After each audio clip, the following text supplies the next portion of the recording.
কবরে যদি কেউ পরিচয় দেয় আমি চরমনাইয়ের মুরিদ, এই কবরের যাত্রীরা আল্লাহর হাবিব সাল্লাল্লাহু আলাইহি ওয়াসাল্লামের চেয়ে বড় পীর ওলি গাউস কুতুব দুনিয়া থেকে আসেও নয়, কোনোদিন আসবে না।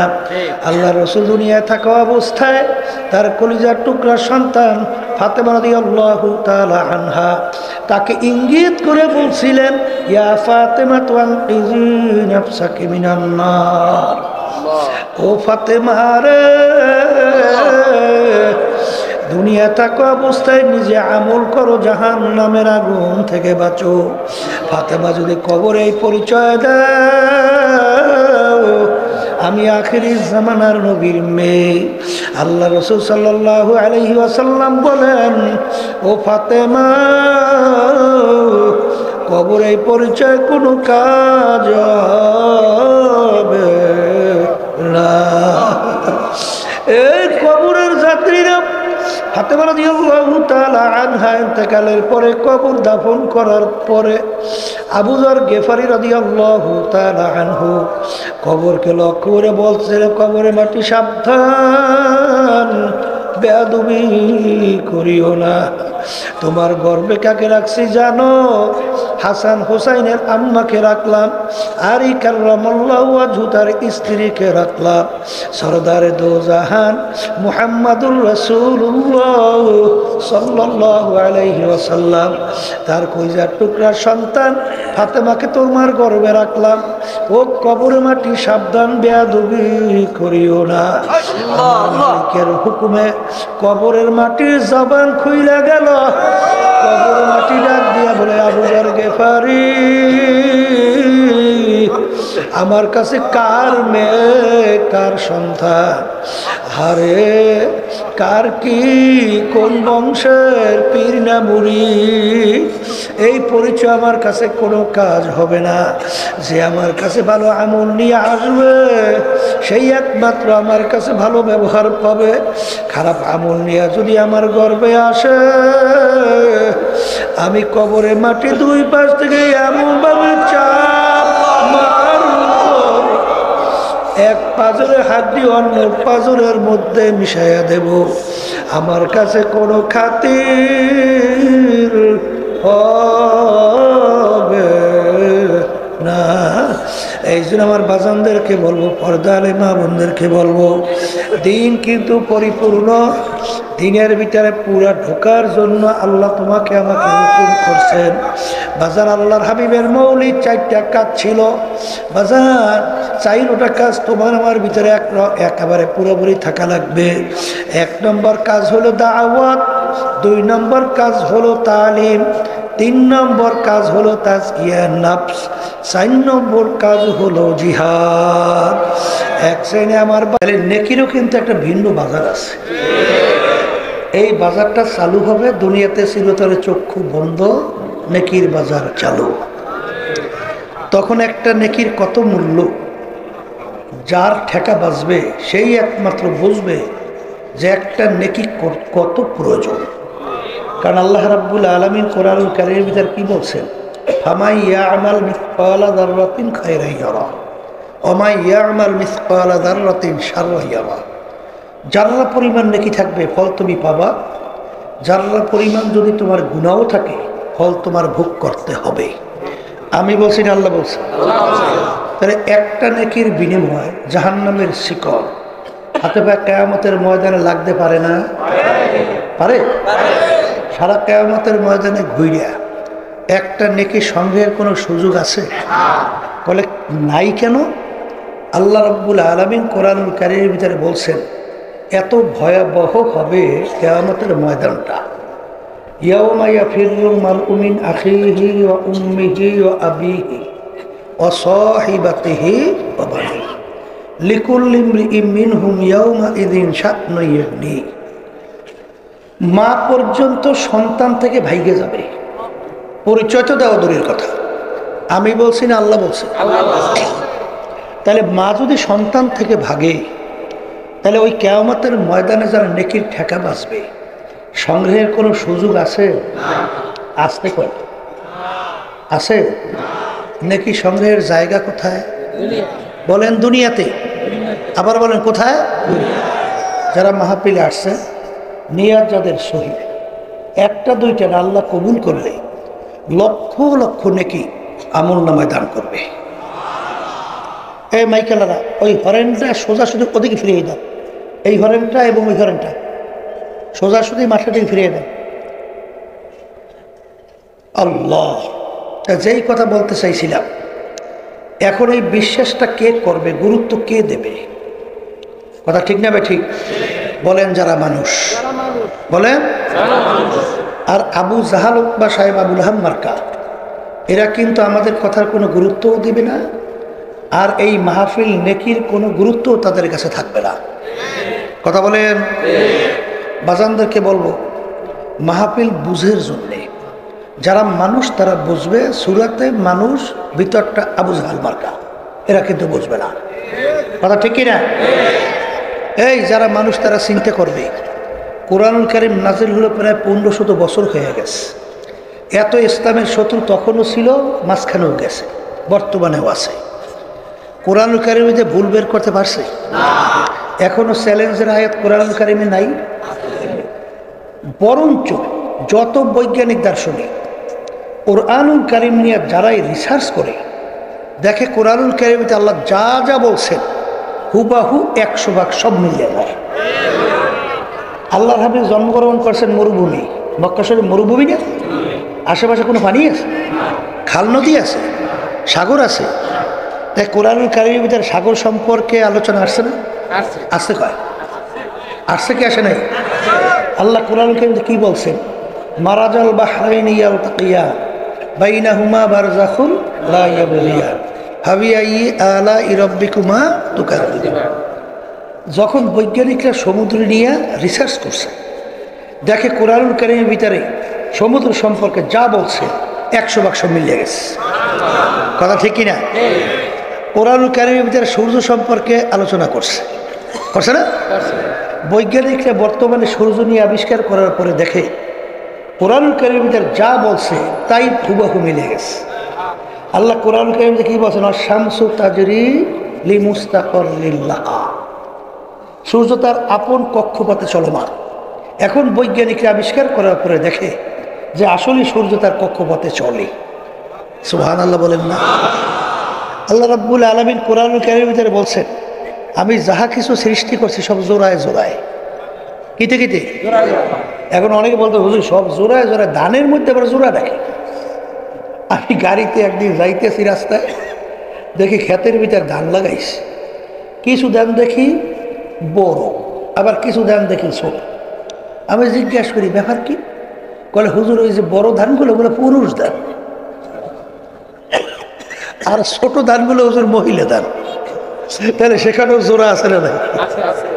একদিন আমাকে একজন বলতে বলে, হুজুর যেই পানের ভিতরে দেখবেন ওই যে শির আছে না পানের মধ্যে, যেইটার গোড়ায় সে গোড়ায় মিললে যায় ওই পান দেখাইতে মজা, আর যেটা মেলে না ওইটা মজা কম। এগুলো ব্যাপার কি? বলে হুজুর যেটা শির মিললে ওইটা মহিলা ধান, ওইটা মহিলা পান, আর যেটা মেলে না ওইটা পুরুষ পান। এক কথায়, কথা বুঝলেন? যে প্রত্যেকটা জোড়া জোড়া এখন কোরআনুল কারীম রিসার্চ করলে সবই কি পাওয়া যায় কি যায় না? আমেরিকার কিছুদিন আগে এক পণ্ডিত মহিলা সূরা নামল নিয়ে রিসার্চ করছে। সেখানে রিসার্চ করে দেখে কোরআনুল কারীমের ভিতরে মৌমাছি সম্পর্কে আল্লাহ রাব্বুল আলামিন যা যা বলছেন হুবহু 100 ভাগ সব মিলে গেছে। এক কথায় কোরআনুল কারীমের ভিতরে আজ পর্যন্ত কেউ কোনো ভুল বের করতে পারছে? আর একটু আসতে পার। এখনো কোরআনুল কারীম আমাদের মাঝে চ্যালেঞ্জের আয়াত। বর্তমানে ইসলামের শত্রু দুনিয়াতে নাই। হ্যাঁ, চেষ্টা বুঝি করে না, ভুল বের করতে চেষ্টা বুঝি করে না, ভুল বের করতে পারে। বরঞ্চ দেখবেন ওই যে কানাডা টরন্টো ইউনিভার্সিটির প্রফেসর ক্যারি মিরল বাইবেল শাস্ত্রের উপরে পাণ্ডিত্য অর্জন করছে। কথা ঠিক না বেঠিক? ওদিকে আহমদ দিদার মুসলমানদের একজন পণ্ডিত, তার সঙ্গে ডিবেট হয়। ক্যারি মিরল বলতেছে বাইবেল ঠিক, আর আহমদ দিদার বলতেছে কোরআনুল কারীম ঠিক। এক পর্যায়ে যখন নাকি কোরআনুল কারীম নিয়ে রিসার্চ করা শুরু করছে কারিমিরা, দেখে কোরআনুল কারীমে শুরুতে লেখা আছে যালিকাল কিতাব। এইটা পড়ার পরেই তিনি হতভম্ব হয়ে গেছে। দুনিয়া সৃষ্টির পরে যত পাণ্ডিত, যত লেখক, যত দার্শনিক, যত বৈজ্ঞানিক দুনিয়াতে আসছে, আজ পর্যন্ত কোনো লেখক সে চ্যালেঞ্জ করতে পারে নাই যে আমার বইতে ভুল নাই, আমার লেখায় কোনো ভুল নাই। কোনো দার্শনিক, কোনো পণ্ডিত এবং কোনো বৈজ্ঞানিক বলতে পারে না আমার আবিষ্কারে কোনো ভুল নেই। কিন্তু কোরআনুল কারীম শুরু যালিকাল কিতাব পড়লেই দেখে যে চ্যালেঞ্জ হিসাবে বলছেন এর ভিতরে কোনো ভুল নেই, তার শৈলীর ভিতরে থরকম্প শুরু হয়ে গেছে। এক পর্যায়ে তিনি যখন কোরআনুল কারীম নিয়ে রিসার্চ করতে করতে শেষ পর্যন্ত তিনি নিজেই কালিমা পড়ে মুসলমান হয়ে গেছে। এই কথাগুলো বলার মূল আমার উদ্দেশ্য হলো, এক শ্রেণী এখন আমার মুসলমান বাবারা আছে, পর্দা আলে মা বোনেরা আছে, এখনও তারা ইসলামের নিয়ম অনুযায়ী ঠিক মতো চলে না, চলতেও চায় না, বরঞ্চ পাশ্চাত্যের কালচারগুলো, তাদের সংস্কৃতি তাদের কাছে ভালো লাগে, আসতে কয়। বরঞ্চ বাংলাদেশের ভিতরে এক শ্রেণী মুসলমান সন্তান বের হয়েছে, তারা বলতে চায় যে এই মুসলমান সন্তান, তাদের কাছে বিদেশিদের যে কালচার সংস্কৃতি এটা তাদের কাছে ভালো লাগে। বর্তমানে ইসলামের নামে অনেক সময় নামও দিয়া বলা শুরু করছে আধুনিকতা। এটা বলতে যাইয়া মহিলাদের পোশাকের ব্যাপারে বলে রেস্ট্রিকশন নাই। এটা নাউজুবিল্লাহ করেন। আল্লাহ কোরআন কারীমে কি বলে, কি বলছেন? লিবাসুত তাকওয়া যালিকা খায়র, পরহেজগারি লেবাস তোমাদের জন্য উত্তম। আমি বলছি না আল্লাহ বলছি? আসতে বলেন। হ্যাঁ, ওরে কপাল ফোড়া। আল ইয়াউমা আকমালতু লাকুম দীনাকুম পড়তে আয়াত শরীফ তেলাওয়াত করছি। বুঝেন, জাবালের রহমাতের গোড়ায় বিজয় হজের ভাষণে আল্লাহ রাসূল সাল্লাল্লাহু আলাইহি ওয়াসাল্লাম তার বাহনের উপরে দাঁড়াইয়া প্রায় 100 লক্ষ সাহাবায়ে কেরামদের উপস্থিতিতে এই আয়াত শরীফ তেলাওয়াত করে শোনাইছিলেন। আজকের এই দিন ইসলাম বা দিন পরিপূর্ণ হয়ে গেল। সবাই বলেন সুবহানাল্লাহ। দিন পরিপূর্ণ, ইসলাম কি পরিপূর্ণ। নবী কি আর নতুন আসবে? না, নবী শেষ নবী। তাই নবী শেষ নবী, কোরআনুল কারীম আর পরিবর্তন হবে? তা কোরআনুল কারীমে কোনো পরিবর্তন আসবে না, দিনও পরিপূর্ণ। আল্লাহ রাব্বুল আলামিন ওই সত্য কোরআনুল কারীমের ভিতরে বলেন, উদখুলু ফিস সিলমি কাফা, তোমরা এখন দিনের ভিতরে পুরোপুরি ঢোকো। কিছু মানবা না, তা হবে না, তা হবে না। এই আল্লাহর বান্দারা, এই আয়াতের শানুল শশা মনে রাখেন। আব্দুল্লাহ ইবনে সালাম রাদিয়াল্লাহু তাআলা আনহু, তার শানে এই আয়াত নাজিল হয়েছিল। তিনি প্রথম অবস্থায় ইহুদি ধর্মের, পরবর্তীতে মুসলমান। ইহুদি ধর্মের মধ্যে ধর্মীয় উটের গোশত খাওয়া ছিল হারাম। যেমন আমাদের মুসলমান ধর্মের ভিতরে কুত্তার গোশত খাওয়া কি ঘৃণা আছে না নাই? তারও তো হারাম হিসেবে ঘৃণা যাচ্ছে। মুসলমান হওয়ার পরে তিনি অন্যান্য মুসলমানদেরকে বলছে, আমার মুসলমান ভাইরা, আমি যখন ইহুদি ধর্মের মধ্যে ছিলাম, উটের গোশত ধর্মীয় হারাম ছিল, খাই নাই, প্রমাণও করে দেখাইছি। মুসলমান ধর্মের ভিতরে উটের গোশত হালাল, আমি ওটাকে হালাল জানি, কিন্তু যেহেতু কোনোদিন খাই নাই, এই জন্য আমার খাইতে একটু ঘৃণা লাগে, তোমরা খাও। হালাল কিন্তু জানছে, খাইতে কি লাগে? এই শব্দের পরিপ্রেক্ষিতে আল্লাহ রাব্বুল আলামিন এই আয়াত নাযিল করেন। আব্দুল্লাহ ইবনে সালাম, আমার হালালকে হালাল জানলে হবে না, খাইয়ে প্রমাণ করে দেখানো লাগবে। কথা ঠিক কিনা?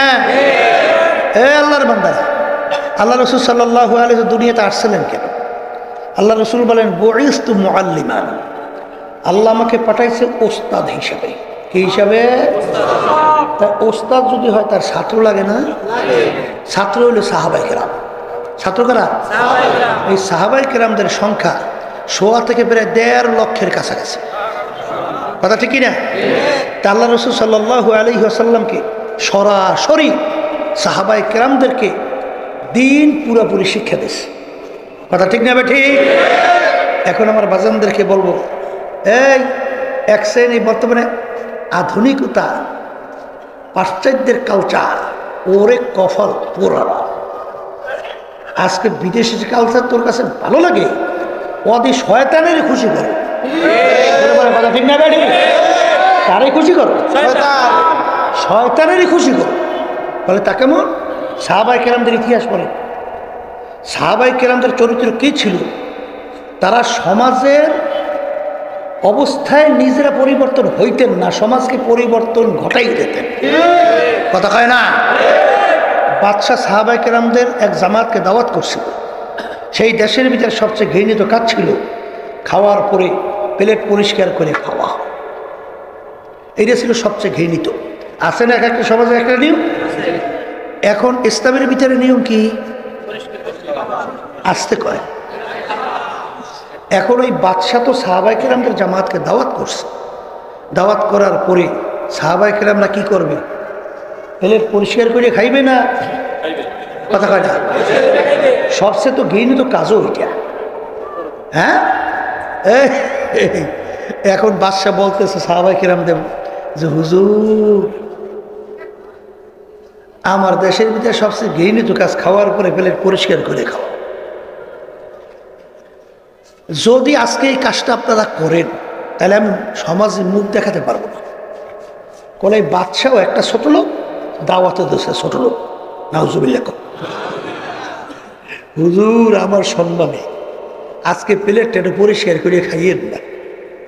সাহাবায়ে কেরামদের জামাত ছাপ ছাপ উত্তর দেয়, হে বাদশা, আজকে আমরা তোমার মেহমান হব, এই সম্মান কামাই করতে যাইয়া আল্লাহ হাবিব সাল্লাল্লাহু আলাইহি ওয়াসাল্লামের একটা সুন্নাহ ছেড়ে দেব। বাদশা তুমি জেনে রাখো, আমাদের হোশ থাকতে, রূপ থাকতে কোনোদিন হবে না, এটা কোনোদিন সম্ভব না। এই বর্তমানে আমাদের যুগ হলে ফতুয়া কত বাইরেই তো আসতে পারে। ফতুয়া শেষ আছে? বিভিন্ন কাজে ফতুয়া মারতো না, আসতে কয় দেয় না? ভুল কইছি আমি? এই আল্লাহর বান্দারা, ওমর ফারুক রাদিয়াল্লাহু তাআলা এই বাংলাদেশে প্রায় অর্ধেক দুনিয়ার রাজত্ব করছিলেন। নীল নদী যখন তার পরিচালনার আয়ত্তে চলে আসছে, দুই একটা কথা মনে রেখেন, বেশি লাগবে না। নীল নদীর নিয়ম ছিল প্রতি বছর একটা সময় শুকাইয়া যাইত। কি হইতো? আর ওই পানি এত গুরুত্বপূর্ণ, ওই পানি খাই এলাকার মানুষ বাঁচে, ওই পানিতে ফসল হয়, ফসল খেয়ে মানুষ বাঁচে। এখন পানি না আসলে তো মানুষ মরার কায়দা। তাই কায়দাটা কি? পানি আসতে হলে সুন্দরী যুবতী একটা মেয়েকে যদি বলি দেওয়া হইতো তাইলে পানি আসতো, তাহলে পানি আসে না। কথা ঠিক কিনা? এখন ইসলামের নিয়ম অনুযায়ী এই নীল দরিয়া পানিতে যখন নাকি ওমর ফারুক রাদিয়াল্লাহু তাআলা আয়ত্তে আসলো, নীল নদীর পানি শুকাইছে। এখন নিয়ম কি? সুন্দরী একটা মেয়েকে বলি দেওয়া ইসলামে জায়েজ আছে না? এখন আমাদের যুগ যুগ হইতে নাউজুবিল্লাহ, মাফ করুন, তখন মন্তব্য করতো না, লক্ষ লক্ষ জান তো আগে বাঁচা লাগে, একটারে দেশ হইয়ে জবাই আসতে কম। বর্তমানে একদল বাইরেছে না, বেপরদা মহিলাদের নিয়ে একসঙ্গে টেবিলে বসে এইবার বিভিন্ন নাস্তা করে, আবার মিটিং করে, আছে না? বিভিন্ন কাজে বাইরেছে না? না বাইরে না, বেরিয়েছে। তখন এই ফতুয়া বের হইবে, তারপরে মন্দের ভালো, ভালোর মন্দ। এই গুড় আবার কোন ফিট ভালো? আসতে কয় একটা পয়সা 1 টাকা ওপিট ওপিট আর মান কুন্ডা বাড়তি কমতি না একই? মন্দের ভালো। বাংলাদেশে শতকরা প্রায় 92 জনের মতো মুসলমান বসবাস করে। এই দেশে যদি ইসলামের পক্ষে যদি ভালো না থাকে, তা ভালো আমার পাশের রাষ্ট্র ভারতে, লন্ডন, আমেরিকা, অন্য অন্য জায়গায় কি মনে করছে? পাগলামি মনে করছে। হ্যাঁ, তাই বিভিন্ন ফতুয়া শুরু করে দিত। ভালো করে বোঝেন, আমার বাজানদেরকে বলবো, তখন ওমর ফারুক রাদিয়াল্লাহু তাআলার কাছে যখন সংবাদ গেল যে আমি লক্ষ লক্ষ মানুষ না খাইয়ে মরার উপক্রম, পানি নেই, সুন্দরী একটা মেয়েকে জবাই করা লাগবে, আমির বলতেছে বলো কি, তাহলে একটা সুন্দরী মেয়ে জবাই করার মধ্যে পানি আসা যাওয়ার ক্ষমতা, তা আবার আল্লাহর ক্ষমতা কোথায়? আমিরুল মুমিনিন ওমর ফারুক রাদিয়াল্লাহু তাআলা আনহু এই নদীর কাছে চিঠি লেখে। কার কাছে? তা আমাদের যুগ হইল কইতে না সব পাগলের দল। নদীর কাছে চিঠি লেখে আর সুস্থ মানুষ। আসতে কয়, আসতে কয়। আমির চিঠি লেখে, হে নীল নদী, যদি তুমি আল্লাহর হুকুমে জারি হও তাহলে জারি হইয়া যাও, আর যদি আল্লাহর হুকুমে জারি তুমি না হও তোমার পানি আমাদের লাগবে না। Direct action. হয়ে যাও, এই চিঠি নিয়ে নদীর ভিতরে ফালাও। চিঠি ফালাইতে দেরি, কথার কথা, ফালানের সঙ্গে সঙ্গে নীল নদী পানি এসে পরিপূর্ণ। এর নাম হলো ঈমান। পাগলামি। ওয়ালা নাবলুয়ান্নাকুম,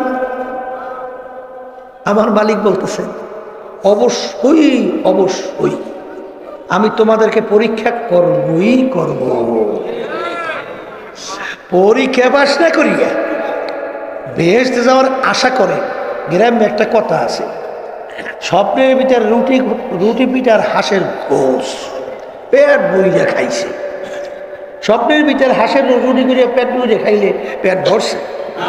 হ্যাঁ, সে তো খাইতেছে মজা করে। উঠে থেকে পাশে খাতা ছিল, চাবাই যাবে ফাতা ফাতা করছে। স্বপ্নের রুটি পিঠা হাঁসের গোসে পেট ভরে না। কথা ঠিক না বে ঠিক? আলিয়াউমা আকমালতু লাকুম দীনাকুম ওয়া আতমামতু আলাইকুম নি'মাতি ওয়া রাদিতু লাকুমুল ইসলাম দীনা। এই দিন পরিপূর্ণ, বাড়তি কমতে কোনো দিক না। আর আল্লাহ রাব্বুল আলামিন সত্য কালামের ভিতরে ঘোষণা করছে দিনের ভিতরে পুরা ঢোকো। দিনের ভিতরে আমি আমার বাজানদেরকে বলবো, পর্দা আলে মা বোনদেরকে বলবো, আয়াত শানে নজরুল মনে আছে তো? কোন পরিপ্রেক্ষিতে আয়াত নাযিল হয়েছিল? আব্দুল্লাহ ইবনে সালাম রাদিয়াল্লাহু তাআলা যখন মুসলমানদেরকে বললেন যে তোমরা উটের গোশত খাও, ওটা আমি হালাল জানি, কিন্তু যেহেতু কোনোদিন খাই নাই এই জন্য আমার খাইতে একটু ঘৃণা লাগে। কি লাগে?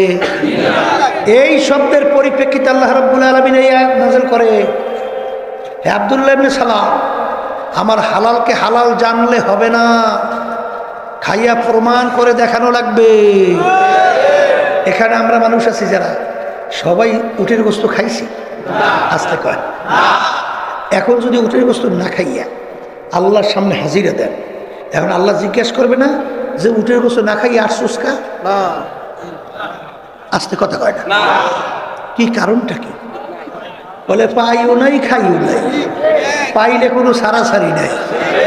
আসতে কথা। তো ওখানে ব্যাপারটা কি? আল্লাহর হালালের উপরে ঘৃণা। শব্দটা কি বলেন? আবার বলেন। আমরা পাইলে ছাড়তাম না, খাইতাম, আমাদের কোনো ঘৃণা মেইনা নাই, ঠিক কিনা? কিন্তু আব্দুল্লাহ ইবনে সালাম রাদিয়াল্লাহু তাআলা বলছিলেন খাও, আমার খাইতে ঘৃণা লাগে। এই আল্লাহর হালালের উপরে ঘৃণার কারণে এই আয়াত নাযিল হয়। বর্তমানে এক শ্রেণী আমার বাজানরা আছে, বলছেন এই নামাজ পড়ে রোজা রাখে, তাসবিহ নিয়ে মাওলার জিকির করে তাহাজ্জুদের নামাজে পড়ে, ওদিকে বলে কি আমরা রাজনীতি করি না। আসতে কয়, তারপরে রাজনীতি করেন না, করেনটা কি? বলে পেট নীতি। আসতে কয়, উন্নতি করে পুরে সর্বনাশ। যখন রাজনীতি, যখন নির্বাচন হয় তো হুঁজে এত রাজনীতি বোঝে, আমরা সারা বছর যা করছি সব ফেল। এই কথা কর না, ফেল না, ফেল না। আমি এবার বাজারদেরকে বলি, ভালো করে বুঝছেন, এই তুমি রাজনীতি করো না বেশ, এই যে মানব রচিত কুফুরি তন্ত্র মন্ত্র, এই নীতি আদর্শ বাস্তবায়নের জন্য রাজনীতি করো না, ঠিক আছে, কথা কয় না। কিন্তু যেই রাজনীতি আল্লাহ রাসূল সাল্লাল্লাহু আলাইহি ওয়াসাল্লাম করে গেছেন, আল্লাহ রাসূল সাল্লাল্লাহু আলাইহি ওয়াসাল্লাম রাষ্ট্রপ্রধান ছিলেন না? আসতে সাহাবায়ে কেরামরা ছিলেন।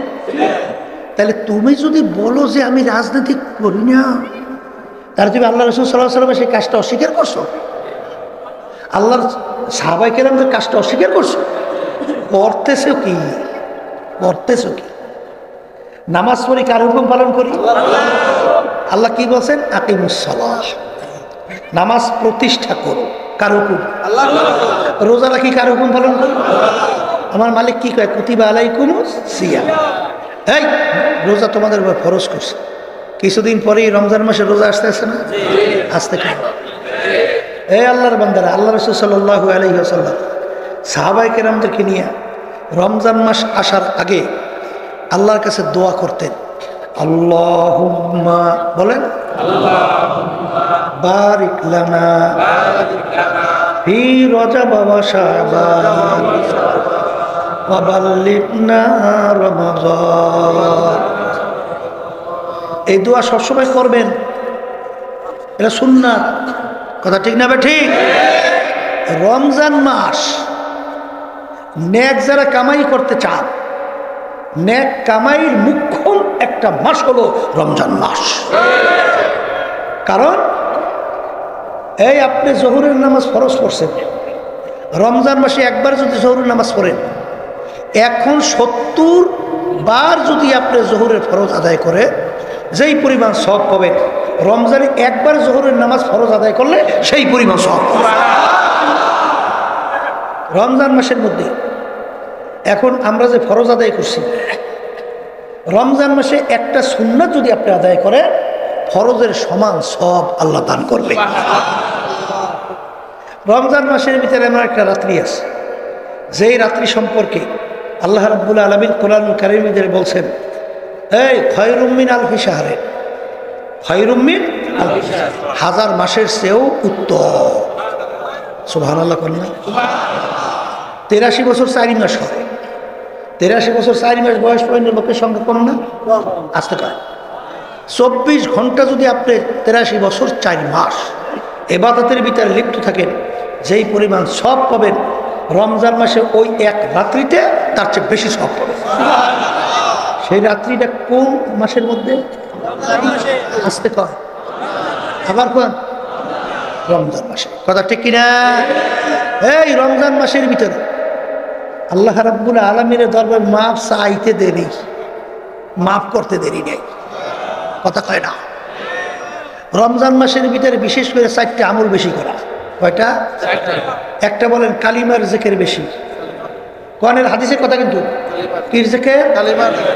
লা ইলাহা ইল্লাল্লাহ, লা ইলাহা ইল্লাল্লাহ, লা মাখলুকা ইল্লাল্লাহ, লা মাতলুবা ইল্লাল্লাহ, লা মাশুকা ইল্লাল্লাহ, লা মাহবুবা ইল্লাল্লাহ, লা ইলাহা ইল্লাল্লাহ, মুহাম্মাদুর রাসূলুল্লাহ সাল্লাল্লাহু আলাইহি ওয়াসাল্লাম।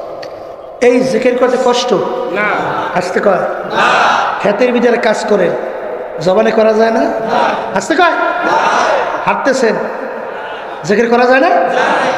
এই আমলটা বেশি বেশি কথা। এই আর কত গুরুত্ব জানেন? মুসা আলাইহিস সালাতু ওয়াস সালাম বলতেছেন, মালিক আপনি আমাকে এমন একটা দোয়া শিক্ষা দেন যেটা আপনার মধ্যে আমার মধ্যে স্পেশাল, শুধু আপনি আর আমি, আপনি। আল্লাহ রাব্বুল আলামিন বলতেছেন, হে মুসা তুমি বেশি বেশি পড়ো লা ইলাহা ইল্লাল্লাহ, লা ইলাহা ইল্লাল্লাহ, লা ইলাহা ইল্লাল্লাহ, মুহাম্মাদুর রাসূলুল্লাহ সাল্লাল্লাহু আলাইহি ওয়াসাল্লাম। মুসা সাল্লাল্লাহু আলাইহি ওয়াসাল্লাম বলেন, মালিক আপনাকে চাইছিলাম স্পেশাল, কেমন কালিমা আপনি আমাকে শিখাইলেন, সবাই তো এই কালিমা পড়ে। আল্লাহ রাব্বুল আলামিন বলে, হে জামানার নবী মুসা, এই কালিমার যে কত ওজন তুমি যদি জানতা এই কালিমা যদি